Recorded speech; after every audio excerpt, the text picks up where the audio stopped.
Hi friends, నేను మోమికుం.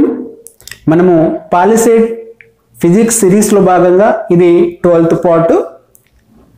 మీరైతే videos అయితే చూస్తున్నారని అనుకుంటున్నా నేను. ఎందుకంటే పాలిసెట్ ఎగ్జామ్ క్రాక్ చేయాలి, ఖచ్చితంగా 30కి 30 మార్క్స్ అయితే తెచ్చుకోవాలి అని అనుకున్న వాళ్ళు ఎవరైనా కూడా ఇది ఫాలో అయితే 30కి 30 మార్క్స్ అయితే ఖచ్చితంగా తెచ్చుకుంటారు. ఇది ఎవరికైతే అవసరం అనిపిస్తుందో వారికైతే షేర్ చేసే ప్రయత్నం అయితే చేయండి, సబ్స్క్రైబ్ అయితే చేసుకోండి. ఇక్కడ మనము ఫస్ట్ ఈ టాపిక్ లో చూసినట్లయితే రెయిన్బో మీద ఎలాంటి క్వశ్చన్స్ వస్తాయి, స్కాటరింగ్ ఆఫ్ లైట్ మీద ఎలాంటి క్వశ్చన్స్ వస్తాయి అనేది మనం ఇక్కడ చూద్దాం. ఫస్ట్ రెయిన్బో అంటే ఏంటిదంటే, ఇక్కడ చూడండి రెయిన్బో మనకు రెయిన్బో ఎప్పుడు ఏర్పడుతుంది అంటే మనము సన్ బ్యాక్ సైడ్ ఉండి వాటర్ డ్రాప్లెట్ ముందు ఉన్నప్పుడు మనకు రెయిన్బో ఏర్పడడం జరుగుతుంది. ఈ రెయిన్బో అనే సన్ లైట్ అనేది వాటర్ డ్రాప్లెట్ మీద పడ్డప్పుడు ఏం జరుగుతుందో ఒకసారి అబ్జర్వ్ చేసుకుందాం. ఇది ఒక వాటర్ డ్రాప్లెట్ అనుకుందాం. సన్ లైట్ ఇట్లా వాటర్ డ్రాప్లెట్ మీద ఇన్సిడెంట్ అయినప్పుడు ఇక్కడ ఏమైతుంది, ఇది వాటర్, ఇది ఎయిర్ కాబట్టి ఎయిర్ లోంచి వాటర్కి వచ్చినప్పుడు ఏం జరుగుతుంది, రిఫ్రాక్షన్ జరుగుతుంది. రిఫ్రాక్షన్ జరిగిన తర్వాత అదే విధంగా ఇక్కడ డిస్పర్షన్ కూడా జరుగుతుంది. డిస్పర్షన్ అవుతుంది అంటే వైట్ కలర్ అనేది 7th కలర్ గా విడిపోతుంది. విడిపోయిన తర్వాత వాటర్ డ్రాప్లెట్ యొక్క సెకండ్ సర్ఫేస్ దగ్గర ఏమైతుందంటే టోటల్ ఇంటర్నల్ రిఫ్లెక్షన్ జరుగుతుంది. టోటల్ ఇంటర్నల్ రిఫ్లెక్షన్ జరుగుతుంది. ఆ నుంచి మళ్ళీ అవి కంబ్యాక్ అయ్యి సెకండ్ మళ్ళీ సర్ఫేస్ కు చేరుకున్న తర్వాత మళ్ళీ రిఫ్రాక్షన్ అయ్యి బయటకు వస్తాయి రేస్. ఈ వచ్చిన రేస్ కు ఈ ఇన్సిడెంట్ లైట్ కును ఈ ఎమర్జెంట్ అయిన లైట్స్ మధ్యలో యాంగిల్ వైలెట్ లైట్ కు 40 degrees అండ్ ఈ ఇన్సిడెంట్ లైట్ కును రెడ్ లైట్ మధ్యలో 42 degrees ఉంటుంది. రిమైనింగ్ విబ్జిఆర్ కు రిమైనింగ్ యాంగిల్స్ అయితే ఉంటాయి. ఆ సందర్భంలో ఆ ఇన్సిడెంట్ లైట్ కును రెడ్ లైట్ కు మధ్యలో యాంగిల్ 42 degrees ఉంటేనే రెడ్ లైట్ కనపడుతుంది. 40 degrees ఉంటేనేమో వైలెట్, రిమైనింగ్ వాటి మధ్యలో ఉన్న విబ్జిఆర్ అంటే రిమైనింగ్ కలర్స్ ఆ మిగతా రిమైనింగ్ యాంగిల్స్ ఉన్నప్పుడు అవి కనబడడం అనేది జరుగుతుంది. సో ఇక్కడ మనం వీటి మీద క్వశ్చన్స్ ఏమి ఇచ్చాడు ఇక్కడ చూద్దాం. ఇక్కడ మనము క్వశ్చన్ చూసినట్లయితే the example of dispersion is, ఇక్కడ first red colour of sun during sunset, ఇది డిస్పర్షన్ కాదండి, స్కాటరింగ్ ఆఫ్ లైట్ కుంటే రెయిన్బో. ఈ రెయిన్బో అన్న దేంతో ఏర్పడుతుంది, ఇక్కడ డిస్పర్షన్ జరుగుతుందని కదా, లైట్ డిస్పర్షన్ జరిగితేనే రెయిన్బో ఏర్పడుతుంది. కాబట్టి డిస్పర్షన్ కి ఎగ్జాంపుల్ ఏంటిది, రెయిన్బో. ఈ blue colour of the sky scattering of light కే ఇందుకే వస్తుంది. సో మనము తర్వాత స్కాటరింగ్ ఆఫ్ లైట్ లో మనం డిస్కస్ చేద్దాం. Next second question, the reason for rainbow is, the reason for rainbow, rainbow ఏర్పడడానికి రీజన్ ఏంటిది అని అడిగాడు. ఇక్కడ చూడండి రిఫ్రాక్షనా, డిస్పర్షనా, టోటల్ ఇంటర్నల్ రిఫ్లెక్షనా, టోటల్ ఇంటర్నల్ రిఫ్లెక్షనా, ఆల్ ఆఫ్ ది అబోనా, అంటే ఈ మూడు కూడా కరెక్టేనా అని చెప్పాడు. ఇక్కడ మనకి ఏమైంది, ఇక్కడ రిఫ్రాక్షన్ జరుగుతుంది అన్నాం, డిస్పర్స్డ్ అవుతుంది అన్నాం, తర్వాత టోటల్ ఇంటర్నల్ రిఫ్లెక్షన్ కూడా జరుగుతుంది. అంటే రెయిన్బో ఏర్పడాలంటే రిఫ్రాక్షన్ జరగాలి, డిస్పర్స్డ్ కావాలి, టోటల్ ఇంటర్నల్ రిఫ్లెక్షన్ కూడా కావాలి. కాబట్టి all the above answer correct. ఈ క్వశ్చన్ అయితే many times any general studies question, any competitive exam లో కూడా మెనీ టైమ్స్ అయితే అడగడం జరిగింది ఇది. Okay, the innermost colour in the rainbow. Next question ఏంటి, the innermost colour in the rainbow. రెయిన్బోలో ఇన్నర్ మోస్ట్ కలర్, మనం రెయిన్బోని చూసినప్పుడు అది మన కంటి దగ్గర ఒక కోన్ లాగా వెళ్తుంది, కోన్ లాగా కనపడుతుంది. ఆ కోన్ లాగా కనపడ్డప్పుడు ఆ వాటర్ డ్రాప్లెట్ పైన ఉన్న డ్రాప్లెట్ నుంచి వచ్చే కలర్ రెడ్ కలర్ వస్తుంది, ఇన్నర్ మోస్ట్ నుంచి వచ్చే డ్రాప్లెట్ నుంచి వచ్చే కలర్ వైలెట్ కలర్ వస్తుంది, మధ్యలో రిమైనింగ్ కలర్లు అవి మన కంటిని చేరుతాయి. కాబట్టి అది మనకు ఒక రెయిన్బో ఆర్క్ లాగా కనబడుతుంది. అదొక ఆర్క్ లాగా కాదండి, అంటే మన కిందికి కూడా వెళ్తే ఒక కంప్లీట్ కోన్ లాగా మనకు అనిపిస్తుంది. కాబట్టి ఇన్నర్ మోస్ట్ లో వైలెట్ కలర్ ఉంటుంది, అవుటర్ మోస్ట్ లో రెడ్ కలర్ ఉంటుంది, మధ్యలో విబ్జిఆర్ అని చెప్పేసి పై దాకా కలర్లు అయితే ఉంటాయి, పైన రెడ్ కింద వైలెట్. కాబట్టి the innermost colour in the rainbow ఏంటిది, violet colour. The formation of rainbow in the sky is due to the dispersion of sunlight. ఇక్కడ డిస్పర్షన్ జరిగితే మనకు రెయిన్బో ఏర్పడుతుంది అని అడిగాడు. క్లౌడ్సా, వాటర్ డ్రాప్లెట్సా, ఎయిర్ మాలిక్యూల్సా, వాటర్ ఇన్ ద సీనా. వాటర్ డ్రాప్లెట్స్ ఇంత మనం చెప్పుకున్నాం కదా, మనకి ఎప్పుడైతే ఎండ కొడుతూ రెయిన్ ఉంటుందో అప్పుడు మనకు రెయిన్బో అనేది ఫామ్ అవుతుంది. ఆ వాటర్ డ్రాప్లెట్ మీద ఈ డిస్పర్షన్ జరిగినప్పుడు మనకు రెయిన్బో ఏర్పడుతుంది. కాబట్టి ఆన్సర్ ఏంటిది? Water droplets. Okay, now scattering of light మీద ఎలాంటి క్వశ్చన్స్ వస్తాయి? స్కాటరింగ్ ఆఫ్ లైట్ అంటే ఏంటో ఫస్ట్ చూద్దాం.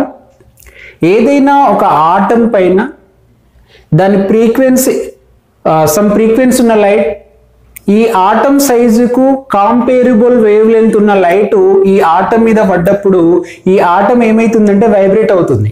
వైబ్రేట్ అయ్యి ఏం చేస్తుందంటే సమ్ ఫ్రాక్షన్ అబ్జర్వ్ చేసుకున్న లైట్ లో నుంచి సమ్ లైట్ ని ఏం చేస్తుందంటే రీఎమిటింగ్ చేస్తుంది. ఇలా లైట్ ని దాని మీద ఇన్సిడెంట్ అయినాక అది వైబ్రేట్ అయ్యి లైట్ ని సమ్ ఫ్రాక్షన్ ఆఫ్ లైట్ ని రీఎమిటింగ్ చేయడాన్ని ఏమంటారంటే స్కాటరింగ్ ఆఫ్ లైట్ అంటారు. ఈ ఏదైతే ఆటం అయితే స్కాటరింగ్ చేస్తుందో దాన్ని స్కాటరింగ్ సెంటర్ అంటారు. ఏదైతే లైట్ ని స్కాటరింగ్ చేస్తుందో దాన్ని స్కాటర్డ్ లైట్ అంటారు. ఇది డిఫరెంట్ డైరెక్షన్ లో వెళ్తుంది. తర్వాత ఈ ఇన్సిడెంట్ లైట్ కును ఈ స్కాటర్డ్ లైట్ కు మధ్యలో 90 degrees ఉన్నప్పుడు దాని ఇంటెన్సిటీ ఎక్కువగా, స్కాటరింగ్ లైట్ యొక్క ఇంటెన్సిటీ ఎక్కువగా ఉంటుంది. అందుకోసం మనము మార్నింగ్ చూసినట్లయితే మనము సన్ లైట్ కు పర్పెండిక్యులర్ గా చూసినట్లయితే బ్లూ లైట్ ఎక్కువ కనపడుతూ ఉంటుంది. అదేవిధంగా మనం యాంగిల్ మార్చినప్పుడు దాని యొక్క బ్లూ లైట్ యొక్క ఇంటెన్సిటీ అనేది తగ్గుతూ ఉంటుంటది. ఓకేనా, రైట్. దీని మీద క్వశ్చన్ చూద్దాం. ఇక్కడ the scattering of light involves the process of అని అడిగాడు. Bending of light at the interface of two media అన్నాడు. బెండింగ్ ఆఫ్ లైట్ అంటే రిఫ్రాక్షన్, ఇది splitting of light into different colours అంటే ఇది డిస్పర్షన్.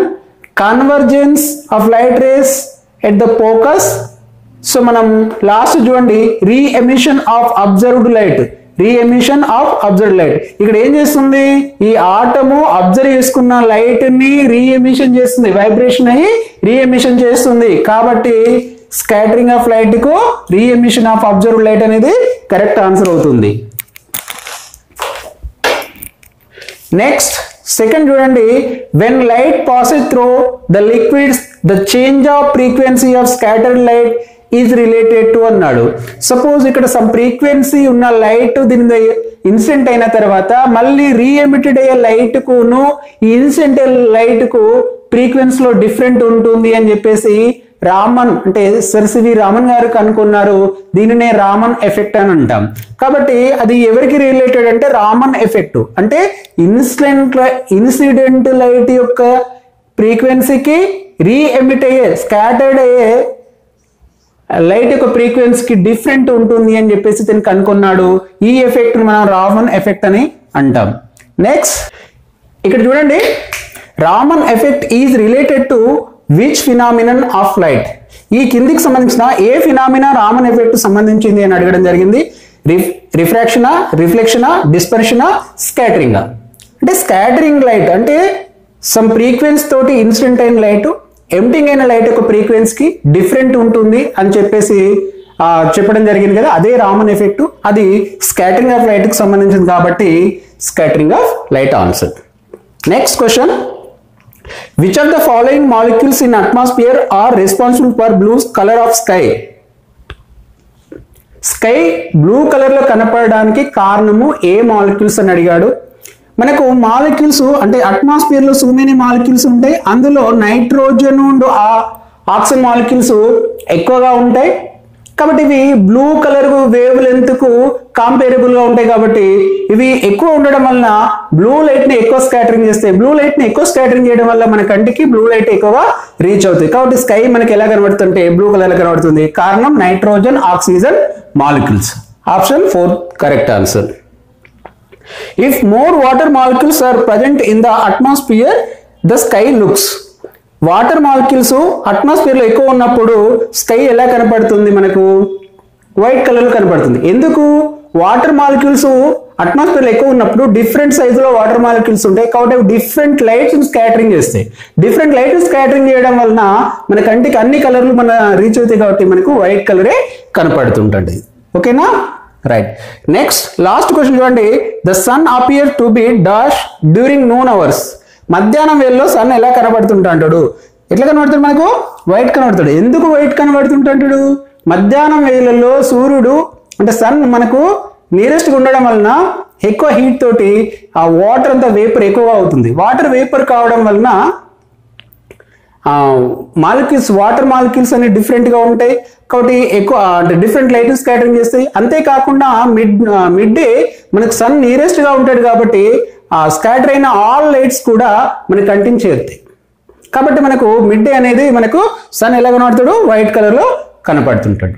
తర్వాత మనకు సన్ రైజ్ అండ్ సన్సెట్ టైంలో సన్ ఎందుకు రెడ్ కనపడతాడు అంటే మనకు సన్ రైజ్ ఆర్ సన్సెట్ టైంలో సన్ అనేది లాంగెస్ట్ అంటే లార్జ్ డిస్టెన్స్లో ఉంటాడు. లార్జ్ డిస్టెన్స్లో వచ్చినప్పుడు ఆల్ కలర్స్ అన్ని స్కాటరింగ్ అవ్వుకుంటూ మన కంటిని రీచ్ కావాలి కదా.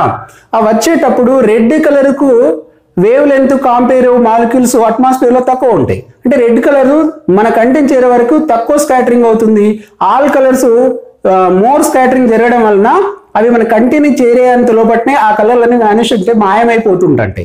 కాబట్టి ఓన్లీ రెడ్ కలర్ మాత్రమే తక్కువ స్కాటరింగ్ జరగడం వలన మన కంటిని చేరుతుంది. కాబట్టి సన్ అనేది సన్ రైజ్ అండ్ సన్సెట్ టైంలో మనకి రెడ్ కలర్లో అపీరింగ్ కావడం జరుగుతుంది. ఇంకొక పాయింట్, మనకు రెయిన్బో సందర్భంలో ఒక డ్రాప్లెట్ నుండి ఒక కలర్ మాత్రమే మన కంటిని చేరుతుంది. అంటే రెయిన్బో మనకు అలా కనబడడానికి కారణం మిలియన్స్ ఆఫ్ డ్రాప్లెట్స్ నుంచి రేస్ మన కంటికి చేరుకుంటూ ఉంటాయి. ఒక డ్రాప్లెట్ ఒక డ్రాప్లెట్ నుంచి రెడ్ కలర్ వస్తే ఇంకొక డ్రాప్లెట్ నుంచి బ్లూ కలర్, ఇంకొక డ్రాప్లెట్ నుంచి ఎల్లో, ఇలా ఒక్కొక్క డ్రాప్లెట్ ఒక్కొక్క కలర్ మన కంటిని చేరడం అనేది జరుగుతుంది. ఓకేనా, రైట్. ఈ క్లాస్ మీకు అర్థమైంది అనుకుంటున్నా నేను. ఒకవేళ అర్థమైతే ఇది ఎవరికైతే చిల్డ్రన్స్కు కావాలనుకుంటారో, వాళ్ళకి నీడ్ అవసరం అవుతుందో వారికి అయితే పంపించే ప్రయత్నం అయితే చేయాలనుకుంటున్నాను. నా ఛానల్ నేమ్ ముకుంద్ సార్. దీన్ని అయితే సబ్స్క్రైబ్ చేసేసుకోండి. తర్వాత ఇది అవసరమైన వాళ్ళకైతే షేర్ చేసే ప్రయత్నం అయితే చేయండి. థ్యాంక్ యూ అండి.